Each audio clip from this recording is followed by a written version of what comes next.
Kekewe, ije mama na mumu. Keke mama na mumu. A message you give me, I don't collect time. And I want to follow you do the saga. You don't know me. If you know me, good morning, darling. Polyorogo. You don't know me. If you get to know me, they go give you the story. The story not clear, no good. You say a person will give you mad. Say if my cousin brother give you mad, you look at the voice when you take action. Before I go carry down my cousin brother flogging like never before. You look at the evidence in me and what time you say you get proof. No, no, say me. I dey like proof for something where I dey like proof. If somebody they do me tell me something, go say I get proof. Then that proof I go all and bang bang bang. Imi yak bawani se do who. Yes. Imi yak bawani se do who. Ona saga my soon. Midday I did travel, I did rent for France. When I did holiday like this, I know they do saga. But let me research. Wait for it. You send for it. You send me a very important message. I want to read down for the whole world. Because people are going to comment for this picture where I put. Why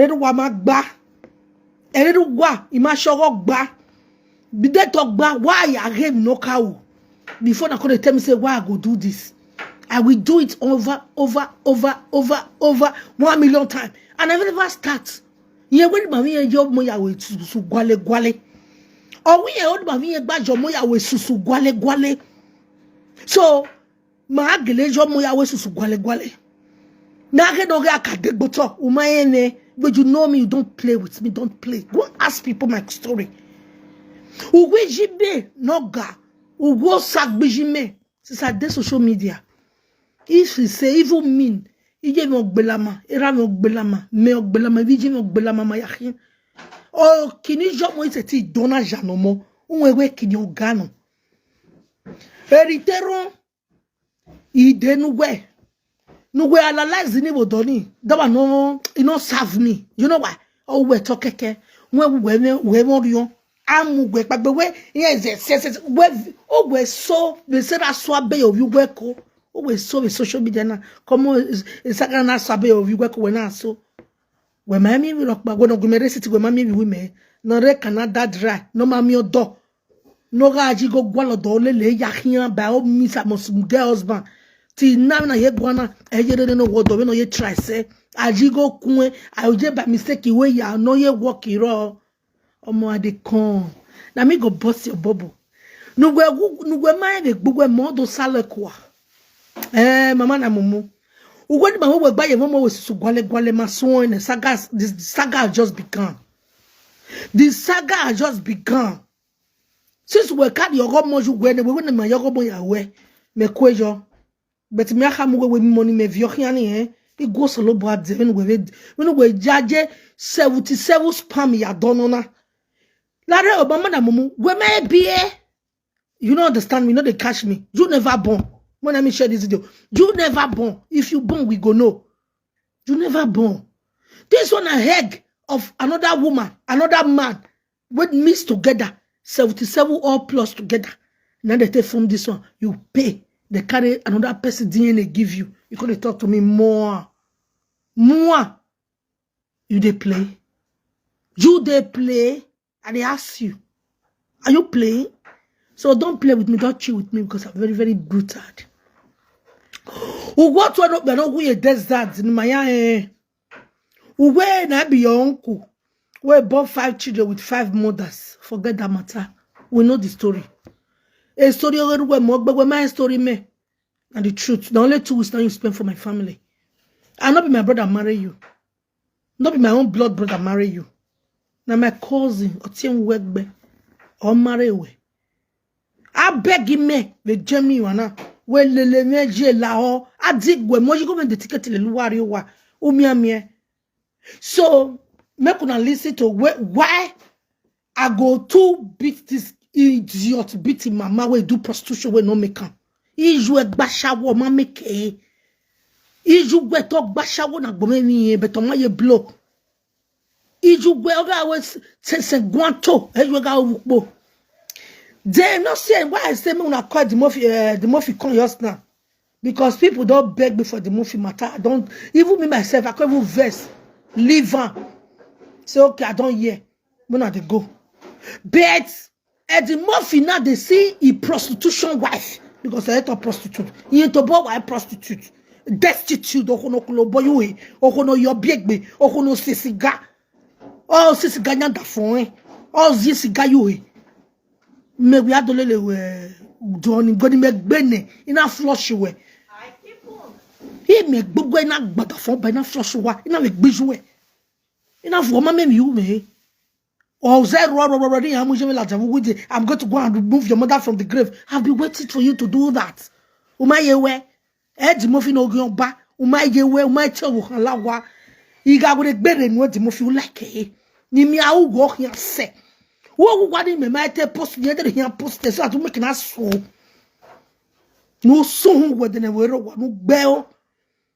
Edi wo kan lawa. Edi so ke no go ba lawa.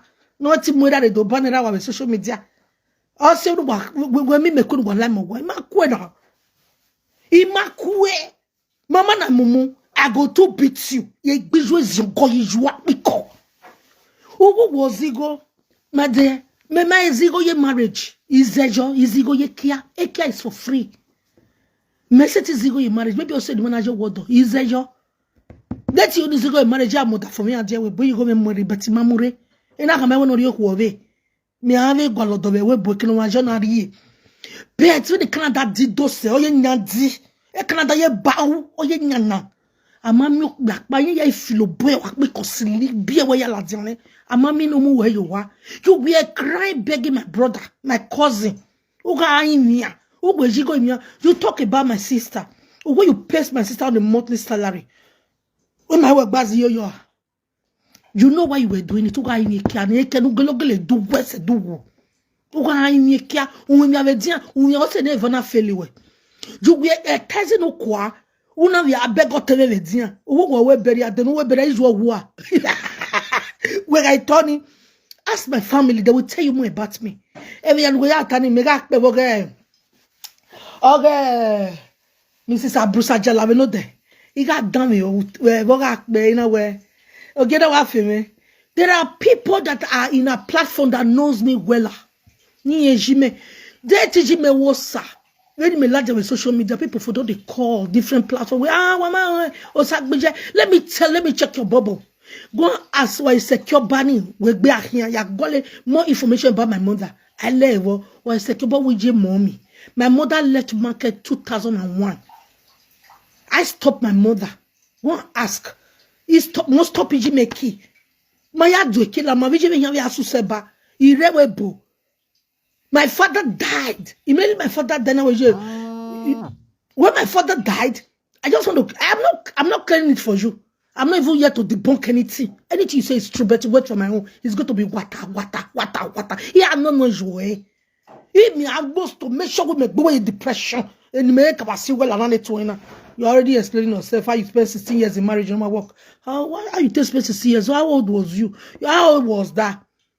How old was thou? For spending 16 years in marriage, no matter work. Then after you've left that marriage, you went and marry. You went and marry and remarry and come back to the same marriage you wish you have left behind. When you check him on the social media, no left and go and come back. Wale kukobiri okpano. Wale kukobiri nyege eritayimi undan. No ya we fibros vedere or when we with fibros. A fibros no aru we ko se we tell we gege de to do. I gbe spam mi won, we di gbe spam mi won, no te ya gege ya bie be to magbae. Oh we got in here. Oh we got in the whole family. Any contact, you know, I blocked you. Any contact of the family you have, you must be, you are no brabbing to it. What well, call you what I can't remember when you were paying everybody on monthly salary. How does that have to do with me? Did I play with you? Did I have a relationship with you? Never. Why already well and then causing me area webo? Where or we get not finish be very agrigian momu ni moduemu. We be any problem. When you see problem, they know me that family akbolo my CIA. I fight with truth. I don't fight people with lie. Any me when me ta. Evi na omemie. Evi na omemie unu seme ya ta hu. Evi na omemie. Omona o kwanya breaking news. O kwanya mo o yo we mu le yan. O kwanya mo. Ukwa. Fia mo go nya mo. Na me dey tell you. We know the story already. O go nya mo na. Gweta boy man nya mo. E krona ya huwe fibros. Ori seva.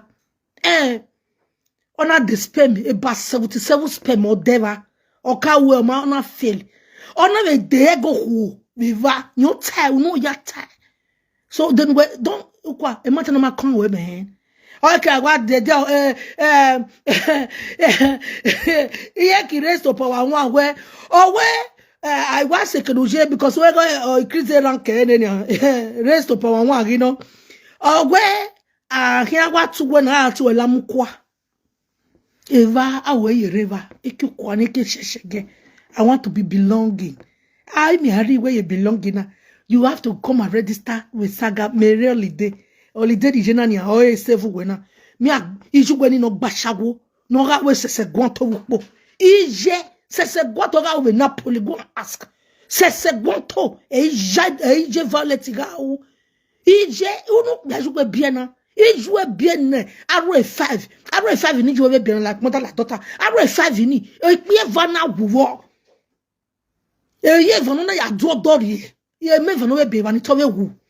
Ogon bijuwe you abola juwe gbea iju gwe ya gijime ijime adazeno no stop ijime le ki go ask the question ne vijime ni ke nwa we gbo be wo say ya nenya me mo a first lady of the family go and ask when every family have a breadwinner mo a first lady of my family go and ask I go gaga hin I money stop nonsense la refaluyi iwe did you na gwe you got a voice where we buy. I am going to beat you. You that is my cousin. You got a voice where we buy. We are with negotiate ya iko. No matter takwe. Akiko. Na mugo jonwe. Na wa mugo jonwe na awe kianya we. Ona ti moto gbo ave hotel.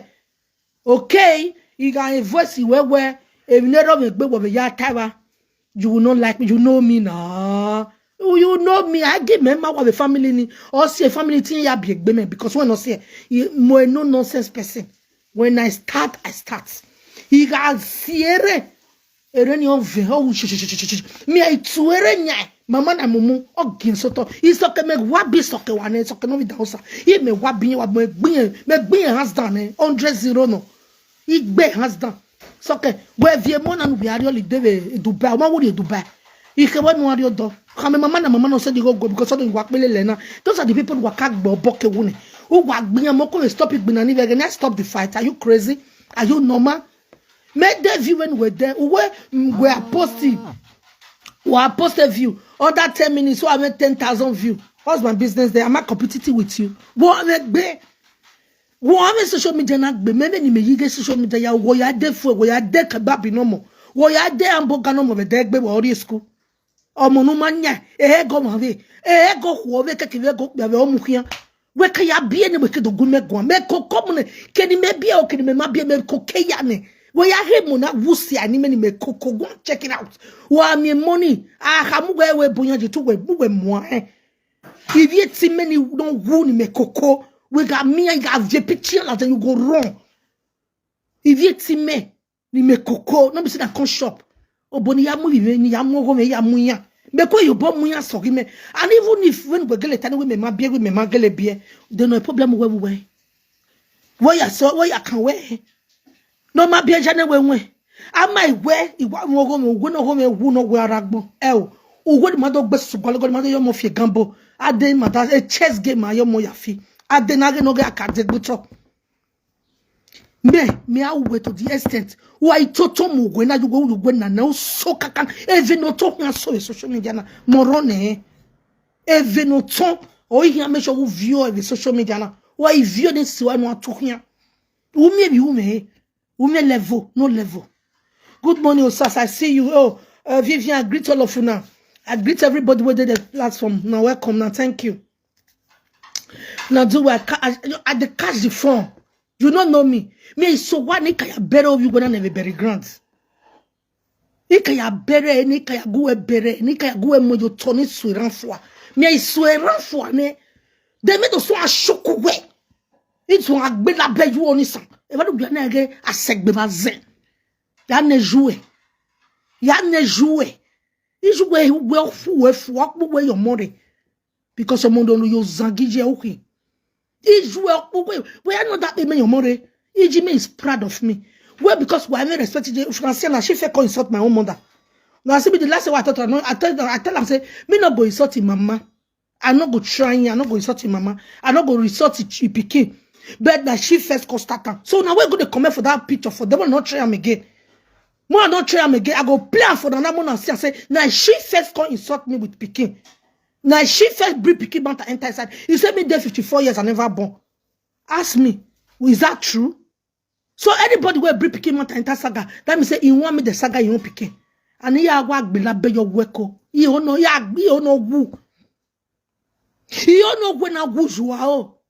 My work be aswen raise power 2. Na re no kabie wi my work. Egbegbe de making 54 years. Me awi awa be ba bana ba me na me other period me na. Me awi be awa be ba bana once we finish period me na wa dey kia lie. Opian. The last time I check, when my that we watch me, we made that kita we abeg ekume. Ekume ma tell we la jane mo yak man because he go along mo na be a street.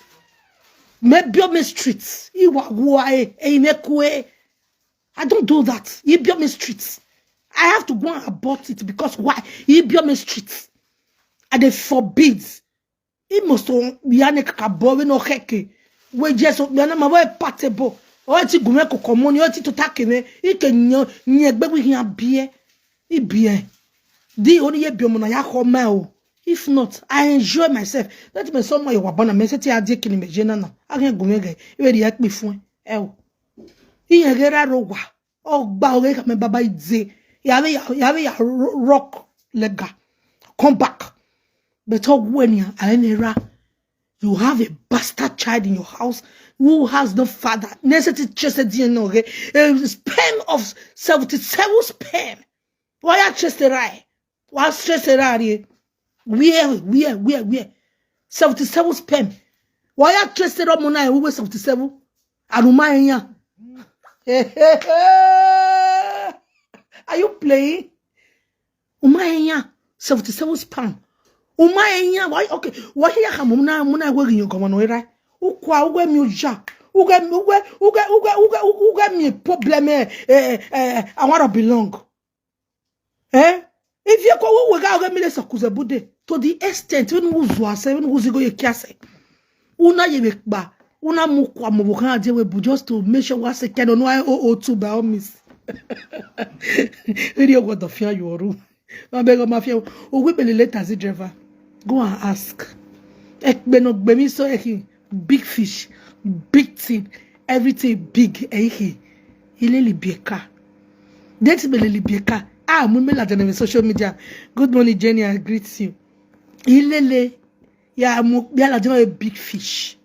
And everybody I tell you, I saw boy. When my boyfriend, me and Tawa Shentrono. Eh, we mama bega Shentro mu vie Italy. Imu Shentro. Ven weje. Uzigo ye kia. Uzigo ivie kwe. Uwo we beria. Ne boyfriend we kamejo. To where mama kia to ga ona most we marriage ni by all means. I don't fit tell you your life history. That what me ibona me agbowegbe. Me so what we give me so one. We give me so one.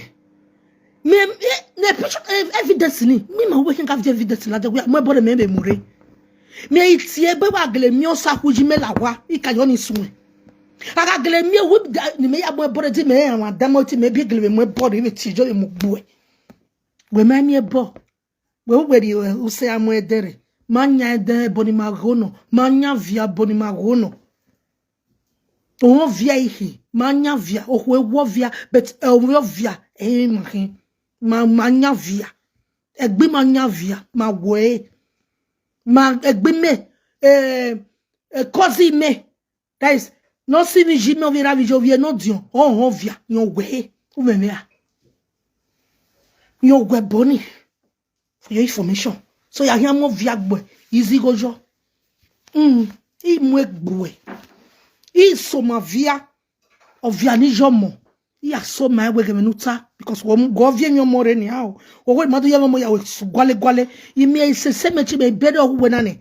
I doge we. O ma wu neve siya Umeme. Iso kene gbe na gbo wo no bieli bechile no bieli besa di wa ham wo do akoli we we tono na o ngwe tono do amosi banu imoti so ke la reverse in a long time ago the Deutschland in as I'm concerned eleve me the Deutschland do so ke ya wu no ke ya gbegbe wa o ge mo no bi ovie o we de tama bi mase ovie no di o gbera o nyi na mo ne re magba o igwadi fori la toilet o gava ni ruwe o ngai o gave e kana kulo boju e kana fiekia yuwe in fact it's suspected body there we sucking allegedly it's okay me eze uwe yeze gbiju e iju no doju e gbe karawa o doju e gbe jita iji me no ji me ya maso gwa wo sa gbiji mo ma ijo mo awosa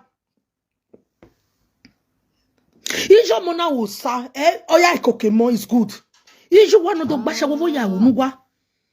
Ijo wana gbashawo. Iji soke. O hyokwo ba ne de etu oge fuafo. Ona ajespe, ona do gbashawo. Where you like be me wala wo. Ona do gbasha ashi wele. Ogi man na shi wele. Awa wo ge se breaking and fasting jena. Wa bol la jouegbe. Walioko e won no je ga ri me na get breaking and fasting je na o be mo ti de breaking and fasting ga e mi ke na gia na hu u be ga awari e me no je va ri e na ba la ju gbagbe I gre na do popan wa nu e ina vio boy na ina help wa e si me gbe me but why worry me re na ojo ape ki ju wa ya pe jita e ji so ke se Spain he will say, yes, me ati attitude we ji soke e peti ji soke na gona ro watiti ni joya do gba shawo opon ji soke me ma ba won awwa ji soke ma doto ma bo wa ji me na wo sa ona bo wa ona do wa ona made like 4 houses confirm one ege property no lele beti ji me na wo sa but am me ro palo la the social media na de we e get no wa tolo do ni ati vi erijo je wa wo sa why on there. But iju we Violet Graham e kini ju do. O no mu ju we ade mu ju we ade tali. Violet, let me remind you, let me take you back. The burial. She's studying in Mara supply me with the stadium. Man is so near, woman ka. When no your teni je me mawe. You will stand una ko imudia. When no ya reputation give me to be me, when no ya tema away. Maras, iji mera supply muta hotel. Ma. We were the best supplier of Doni. Anybody, if you have 1,000 euro you talk, who got me one proof, I'm not body ladian. Wait, other ladian will jime when you sa. One person, only one will be a vary. Kaya di omani ladian. All the time, platform, all ladian with video, or we jime when you sa. Even I said to you, Sani, won't go here and but it's what it will lie above your boy. Or we just we make a lay when you sa. Aga ha kogi jime wo wa rowa. A store local stop management with rubber marketing is more than 40. A year attachment to jime rubber marketing is more than 50. Imagine just so ne so wa mu. But no nya wu ne wa view here. Ima dele local stop the rubber marketing. Iju wa ma ti jo bo. Iji mo yo bo. Ibeti ju wa ma se ti jo bo. Iju wa di akpiko yo come shine but o ma ye blow. E na so na o de mo lakpo. E na so na we un divinye but iju wa de un de mi no hin. De ni de un no hin. Iju na ma pe gbese na ya more to start with. Iju na ritali ona filu sanawa. Ona we she conta she tells me she conta aya hu jouer 50 cents she conta she tells me ayi we ya pick dojo ciao you ya pick dojo we marry that but we not have you mette bon to what now Ya giore, ute we kebe loko, we na okebu loko. Hein? Il jouait. Eh? Il jouait. Good morning, President. Speak with my darling. Il jouait. Chikwanta. C'est Gwanta ya où il jouait. Without no rubber. Ama, c'est Gwanti. Aya où il jouait, maman et moumou. Il jouait notre son, il jouait dans shower. Il jouait agbewe. But they no suppose cousin brother do not have spolo what's up. Wake him. Il jouait go avec minomu. Avec minomu. Il jouait different man. Okay, where the arrow bala jaman we garwe haniji me biena. Iji me stay in the marriage audio jawe wani.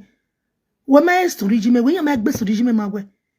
Mega we do me voice cousin brother me do tamu wife no so 1962. The family ni. Na the truth they talk. Yeme. If follow you ni yeme. Ye ya church me no the when I have my ni la wo ni here we matter na. I me we ma egba me. I go me no apiki me I know the say if not even in latter. You know what I've experienced in life? Where can you borrow the give me? Who can you borrow the give me? Who need to know where? Ah, ogwa gbomo na jo jeboy. What are you jeboy? What are any fear with ye?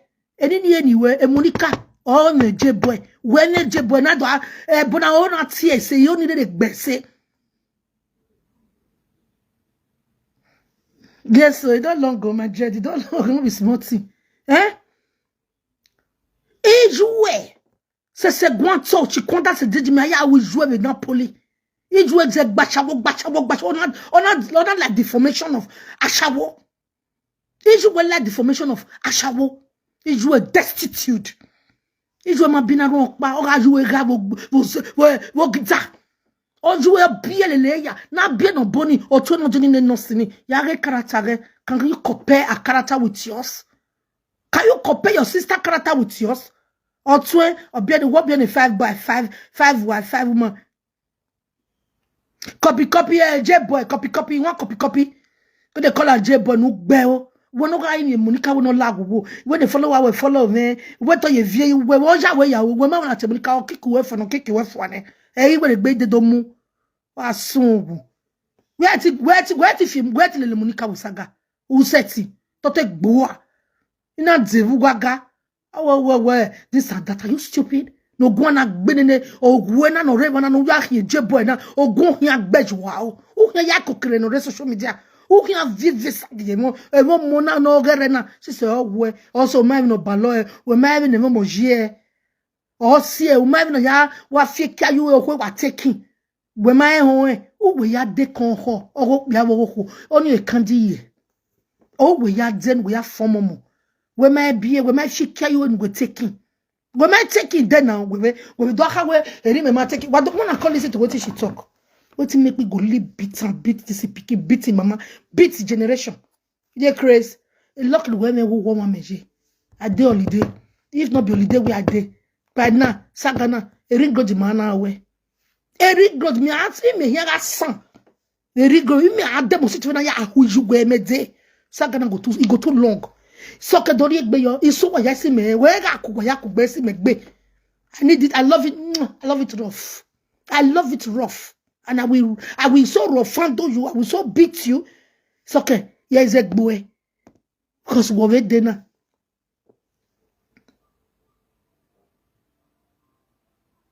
Yes now. She is not my enemy children. So when I post this, people go to talk say no, why you go do this kind of thing? No. When somebody insult my children, they call for that person picking. Not be saying I can't shop. And if I must say, I'm not fair put picking matter for this our saga. Let me we do saga now. Even the boy where they drag on that your ex-boyfriend, where you go to the vaga for the day when they do marriage, well drag even where you drag he can true no, because we got go le through here no marry. We are waiting to no we got go because the last time I check.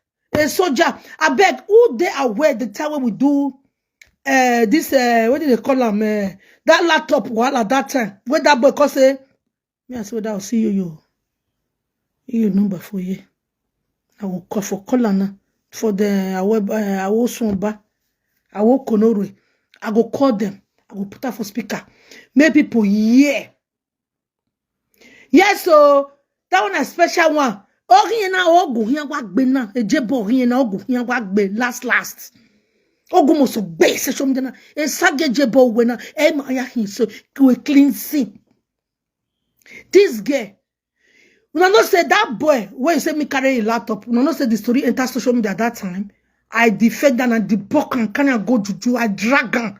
Make sure say I can't reach I was somebody. He reach he go the back. The now the out pan top see there I will Norway. They put off away but there. But people beg me. Near me bugbe. And make me leave that boy. And if you drag that boy come again, I'm my bugbe my social media beg. Yes, I can do that for you. Every anutsa. We hear my boy try hell. We are my boy when I tell even I will say. I will not walk him in my beer. What do you prove very? What do you prove? I have my boy yoni. Ugujime was our have my boy yoni. Was a bijime, in my habatonijime, who am my bojo. You do to boy in what your bonny aglemie, I will my sorry, maybe at the aglemia, will my soul way, maybe tijo. Then I will make say the meta. Or you're too much friendship. You said they must pay your dowry. The boy tell you say, calm down, be calming down. You say never in historica. Oh, yak be the bonus away a marriage. Oh, yak be the bonus away marriage. Allah, Atasin. DMJ. So can I walk and kick back? The government is going to give Beshile children.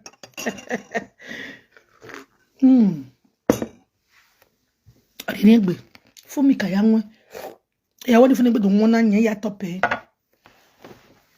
When I listen, she sent for me. You say over special. Yes, so when I see the message what she sent for me, I want to read that for now.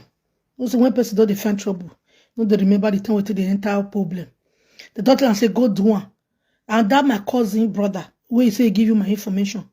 Why I have information in? We be the letters driver. Thank you, darling. We may big fish. He may select family me ivie la o se. I select me with better. You very well. Wamudia ogwenka with better ne. That boy carry me deceive me say he want me and do business. I don't fit tell this matter that time. He say he want me and do business. As he invites me, he say me a Bible God me I know say me like business. I be we want like a business. Reach it there, I could discover say that boy. Thank you, not again. I could discover say that boy not be business. He say me we can't do. I fear care you na wa. They even ask the boy a question. I remember that year now. Even they put that boy for speaker for live video. The boy does say live ye ma kweni ye uye. Do we no talk ya howe. You for quick come to come for your because of woli be able to because eke bonye ni ano. Imagine video my hoe because why I'm a responsible mother. Small. What boy? She said before I go call talk to her. One of the listing. He said, my lovers, I have said I don't want to do saga. But I was told that one wombless woman, 55 years old cargo woman called Jama Mugu is calling me for saga. But before I can respond to her, I want to give her some condition. Alagale, let's move it. Let's go to that condition. And the condition in me very anyway. Why you who can me jouer to start with? Who can me jouer nije ko ya pay gbese ne? Oh, agiji sokin bare. It's my condition because he sokin ma pay gbese. Ave muji sokin no do gba shago with pay but on ma pay gbese. So why pay agi jouer? Sokin oh we atile to te mama na mugo. Oh, setile to is mo lo ladian. E to ya call yevani. We no ka above and why you have here we na imi many me hegwe gbogbo. Ma bege no bano. If no bano, I'm not your go no ba. He here messy well. Or when she need to first remove her mouth odor for where? Me and you don't first down one place they talk. Those are irrelevant. Anima de Saga. Me like a mouth odor is very good. Okay? Where? The last time I checked, I could not stay where you are with your body odor. Oh, we are lost your body odor. Oh, we are bullet. Eski we not do nyama. Ona ripko. Eski we are ripko. We are begging when man if it ya we sit with live video. You can't do dare you dare not. We are get shape when we go say we are build the shape where no lie no more shape. Lion building una ye na get kulisi oduku. Una ye na get gbogbo we toto ewo. Only we are doing with Saga. No. Go and spend money on yourself. Go and build. Go and do BB. Go and build yourself. Who the kebe buy?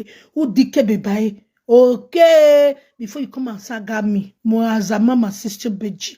Mo run Eba we be bungalow. Eba we ado email. Eba we ma we ado we Saga o meme. The Chris. Then number 2, when she need to first return the money she stole from his cousin mom funeral burial. Go and ask. Go and ask. Ask my family. They knows me.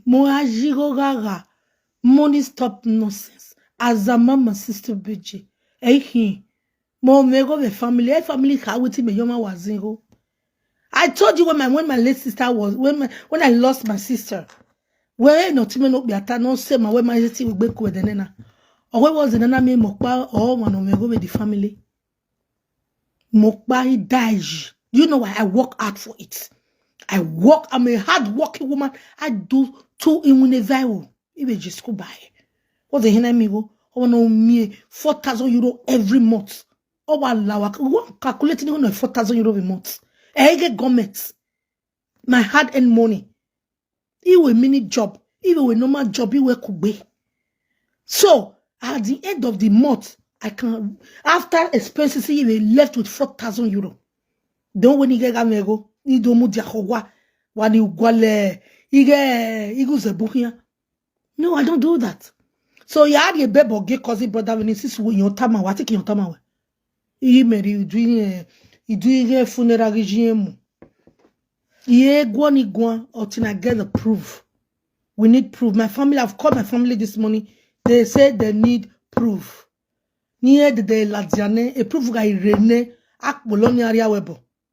A webo my one year time. My family like social media. Yeah, well, let's say when my read do any other worker for that place, I can't give no result for you. The real I was saying I can't wake up and wake. My beg of Vijman, my mighty forgive, he forgive. Even the boyfriend will not mighty forgive her, he forgive her because he won't able. Jemmy, when I were Joe again, no, you will not depress. Or me pepe, the woman, no, do pepe. You may understand. No woman, no, do pepe. You know, if not in marriage, you know, come marriage, I had day. I could why am I say too much? When I went marriage. Number 3. Number 4. She need to first go do marriage, even if they want day. Majo wodo re no joro maje. Manajo wodo. Egbin wachona. No wejo. Imejo wodo ya no. Iso yawe obo. Igwani ya because awa enya kanti wodo. Distance or di market marriage me. Go and ask. Ask me. And one no give information when no marry no say. You may make me fair go to marriage within a 1 day. I don't marry. I don't come back. But my marriage don't go wrong the way your own take go. You not go. I'm married. I did suffer with my husband before I come abroad. Now abroad and separate us. Go and ask. Distance. Yes.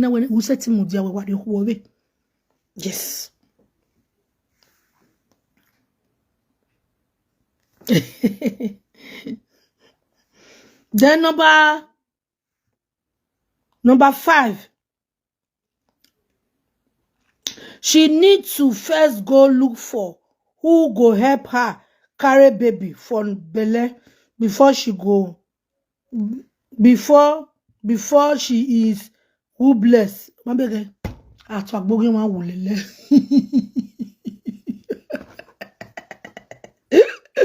Gege. Ibedi na oye soko ina mike ina vie kwe. Ide. Let this vie kwe. Ya me saga na no dina. Ameno pa me no kwa me o gbe ma ya. Because brother me ke pa me no.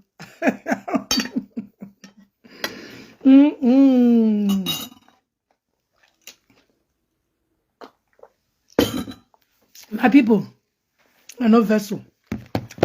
Why we? You only need to my wife. She give me condition, and the condition now they follow. So, he said, may I go find person who go help me do surrogacy? Oh, my way surrogacy egbe. Egbe nwewu. Na be no ruwa egbe. Oh, what are you egbe? That is why it will be very difficult.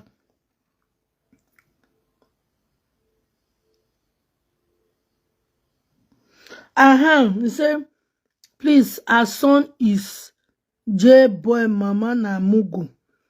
Oh, please be specific. Yes, now.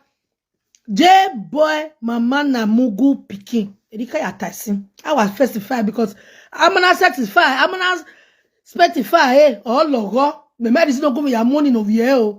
Copycat. Warrior we surrogacy. When egg, you don't have egg. That is why you went for surrogacy. Surrogacy that you went for, not that maybe somebody help you to carry it. Who will what the sperm you're not dog who buy? Who dog you're not a dog who? Not the specific. Oh yeah, oh Deutschland is specific. Oh yeah, worry. So what is special where?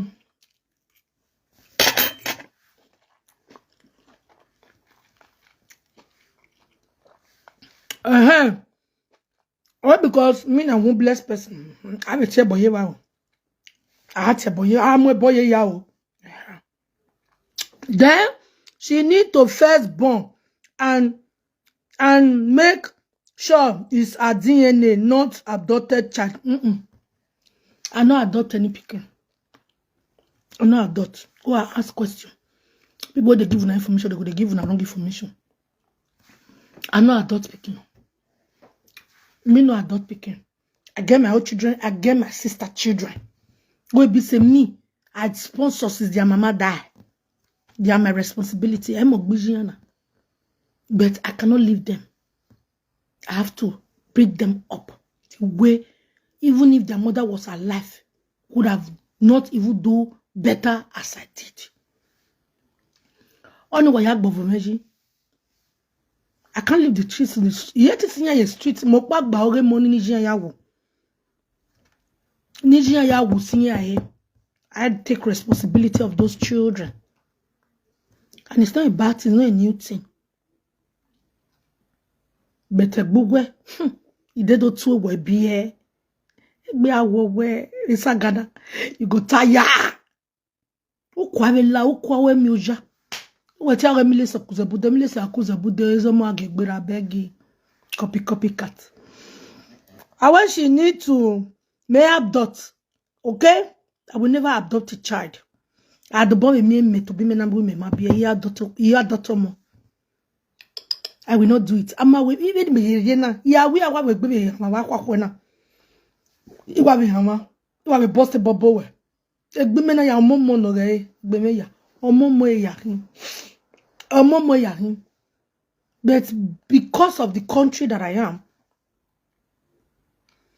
that is why I need to be very careful. Because of castle no damene. 2011. Go and ask your boyfriend. Oh, wait, 2011 5th. I built with me bava, my last born, and I last. Because of all those things in Watana. You were surrogacy, you were VF in Wauni. If I have known, you may not want to veteran I keep pay. You are busted, but why you do? How are you VF? Or that can I do why you return? Also, now we're Omona, Bionona.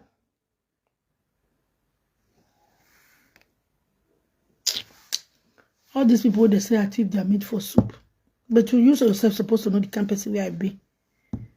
That may be meat. Or when you can't be lama, me I be pusher. Meat no they freak me. Meat no they freak me. She know. So can not a big cook now. Potty. Atula sausage. Or when they who the agbe. Or maybe they agbe when they who na the pajamas. Yes. You know the tuta. And I serve him breakfast. I know say na lie. So you see, if person they talk like they come, like this one I will say me go thief for inside burial. People will still can't believe and say not true. I make here where the naked mama on social media. See they analyze now we get mono na. Who say they go beat you? You go come enter come and me. I want to ask the story. Even with the boy might be me like come mama when why they power they will carry on. Yes, a beg boviena by or tono told you you well than night bera. Says you win my moya cockere. Your momorosa no woman in a cocoon. Deep matter gele be what who do you wear Agbazaga with him. That's what it bewa. Eh? Let us do with Magale be even work high. What do you ever yak bemokan where your work at Yakbewa?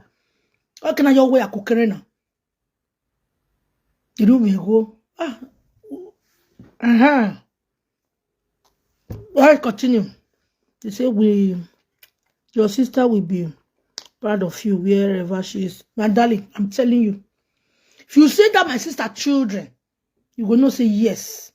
I try. I too try. Nobody help me. I get siblings for abroad. Nobody help me take care of them. They leave that responsibility for me. When my own mother died, not let me bury my mama. When my papa died, not let me. I chest them. I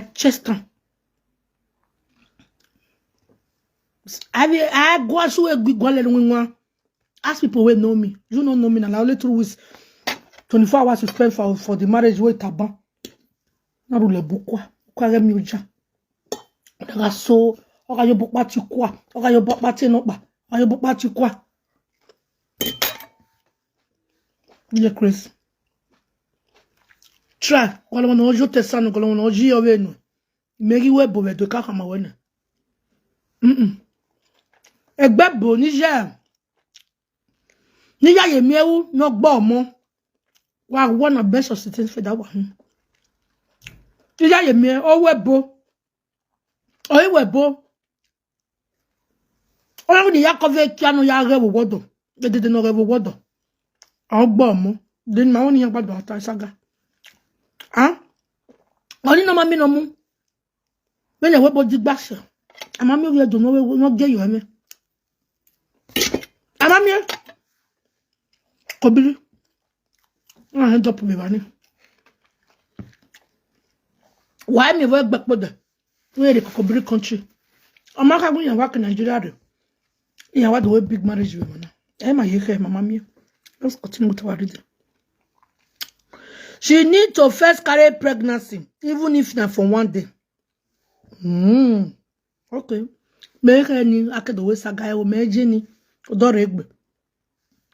She need to first breastfeed a child, even if they one day. And when I make breastfeed, but friend me one yege. Dog breastfeed no. They and when I want a boyfriend me. Oh, me. Emunu ye we have fin we.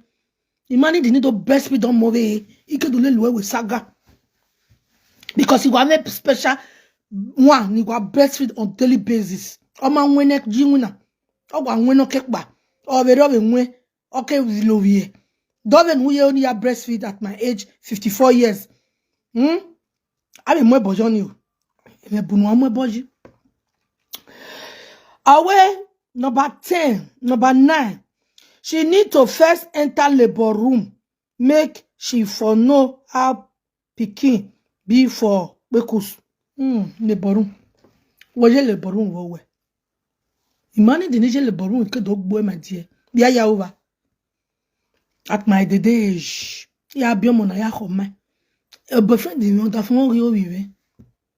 So I need to beat you. enter coma. Before you now know where just moved over. All your evidence, bring all of them. A picture letter is in the hell at them. I don't do the phone about that. Yeah. All letters in it where we may move a ko yao. At your letters in it. At ye. All letters in me. Motobomo drive. Ask from Lagos to Benin. You have read, oh, that's why people will know you are a big liar. You are a big liar. But I'm not here to debunk it. Oh, I remember if you give me better way. I had to calculate when I know Kulobo yak be koniban.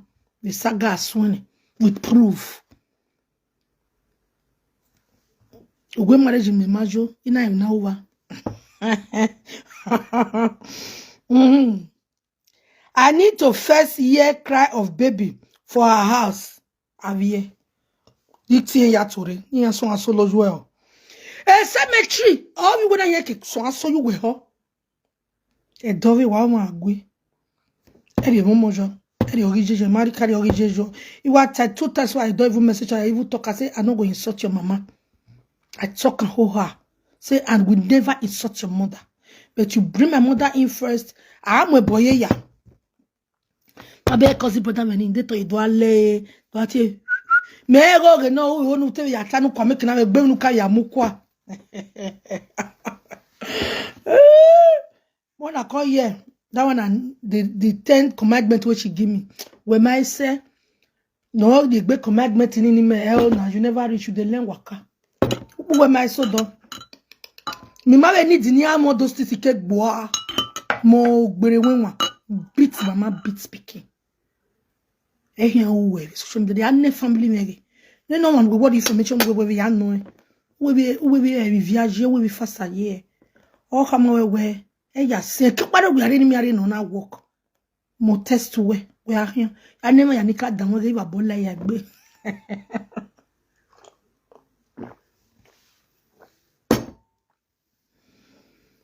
We are teaching go do me. When you go do me bon, marriage we rock mama na work. Now I saw this girl make a knock on a story how she enter that boy life. Get one boy they call me give a true story of a true story. Me knock on a small. Okuna wa do mo ege an bread on to we na gbe wa wo metiri wa we.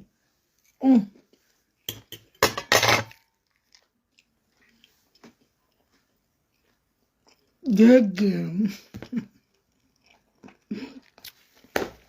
Once upon a time. One girl they call Violet, not Tampa with Canada. When we were in school with Canada, we do the highway saga with live video. Ukon the war.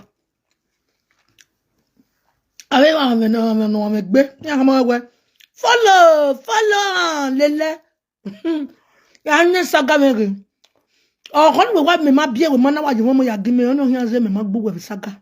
I will yeah wa ga when I boy we ma gbo ani swai. We must do this saga for 301. Saga. No leye.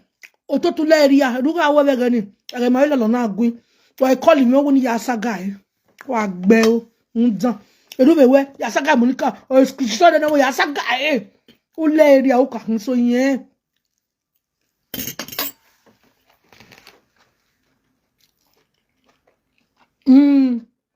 Despair. I actually the only guy live video ban. As it bole. Only live video. Go on live video for by himself. That's one and that's no here me back boy. What seven. So I got one boy there. What did they call old soldier? That boy na back for us for Nigeria na the boy there. Yes now. Back of our house, now the body they call an old soldier. They do that for here, for Germany here. The boy they say, I think he laptop, so what they talk so. Come back the boy. On got beg, on got vieux. They cry. You follow here. So very gentle boy, but the man on me, no me. I don't know. I'll put the story for now. Where is the vieux? Life is true when me atana. Come back go soldier la I moved to Canada. Don't the same for Canada. Canada dry. Il a toré. On to be me. You know when it toré me na. On to be me. On manu wa bad working. Or did me to turn diagnose. The very first day when I go to soldier house, that time when I see the boy invite me, say, yeah, I call for business. Go business not be business, say na to you want to do vagana wa. When I tell since that boy pant up that year, 2001. 2001 be 2021. Be 2020. And 2020 now. 2019. And the thing happened. 2019. So when I reached there, 2019, even mama, she mama don't die, be mama never died. Mama never died that time. But let's say 2016. Because mama died 2017. Yeah, 2016. Oh, mama don't die, don't come from burial. Now when they come see me help and Baptist come. 2017 stroke 18. Now it happened. Because during that period, now this my cousin brother mama see die. Yes. Now 2018. Now I can't go this boy house. Now the boy come carry me sit and say, Geni give a jail. Now it was so no or was a bany muna. Now it does a ban him. Or when he got to me go. Now we don't know we follow you never away get one girl for Canada. That they call her Violet Osagwe. Now my when yes, I know say you no go know her. Now what is happen to them? Where I'm again they carry the girl come as runs girl. The girl in the friend Osagwe friend. They two be friend. So now you can't tell that girlfriend say me see help and find man for Dutch for Germany. Now even Germany be the fine. So make it tell the boyfriend like that and say me and my girlfriend now my girlfriend. If they travel from Canada, they go Germany, go the friend boy. So me no get a contact and say, you see help me now, I say tell your boyfriend. So now so they cut it there, also just say, help us find a kia, we no gwale kia. Uzuo, you want to come and chill with me? I me. If me select a family make be you. If you select me on a way OJ, on a way OJ, that's me only make we marriage. I feel bagad le look bo. I below see you, Vigi me woman on away. If I be talk of the day. A marriage you went off my bed in me who are ill. Where Bemil have a marriage you were ill. And they ask you. Where Bemil have a burial marriage you are. Magbe. But a bed dog in me, when my baby Jimmy make Bemil side way. Not a big Jimmy. Egbe is 1 point something.